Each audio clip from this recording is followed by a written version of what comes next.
എല്ലാവർക്കും നമസ്കാരം. ഇത് എൻ്റെ ഫ്രണ്ടിന് വേണ്ടി ഞാൻ ക്രിയേറ്റ് ചെയ്ത ഒരു പോസ്റ്ററാണ്. അപ്പം പുള്ളിക്ക് ഈ ആഡ് മാറ്റിയിട്ട് അവിടെ മക്കാടെ പിക്ചർ വേണമെന്ന് എൻ്റെ അടുത്ത് പറഞ്ഞു. അപ്പം ഞാൻ അത് എങ്ങനെ എഡിറ്റ് ചെയ്യുന്നത് നമുക്ക് നോക്കാം. നമുക്ക് ഇതേ കൂട്ട് പോസ്റ്റർ ഓപ്പൺ ചെയ്യുക, എഡിറ്റ് ബട്ടൺ എടുക്കുക, ഏത് ഏരിയ ആണെന്നുള്ളത് സെലക്ട്, ഇവിടെ സെലക്ട് ഏരിയസ് ഉണ്ട്, അതെടുത്ത് ഇങ്ങനെ സെലക്ട് ചെയ്യുക. അതിനുശേഷം നെക്സ്റ്റിലേക്ക് പോയി അവിടെ ഒരു പ്രോംപ്റ്റ് കൊടുത്തു കഴിഞ്ഞാൽ നമുക്ക് അത് ക്രിയേറ്റ് ചെയ്യും. ഓൾറെഡി ഞാൻ ഇത് ക്രിയേറ്റ് ചെയ്തിട്ടുണ്ട്. നമുക്ക് എന്ത് പ്രോംപ്റ്റാണ്, എങ്ങനെയാണ് കൊടുത്തേക്കുന്നത് നമുക്ക് നോക്കാം.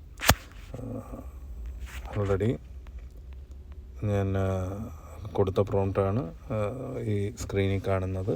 അതിൽ important don't change anything else in the design അത് കൊടുക്കണം. അല്ലെങ്കിൽ നമ്മൾ ക്രിയേറ്റ് ചെയ്ത പിക്ചറിൽ നിന്ന് ബാക്കിയുള്ള ലേഔട്ടുകളെല്ലാം ചേഞ്ച് ആവും.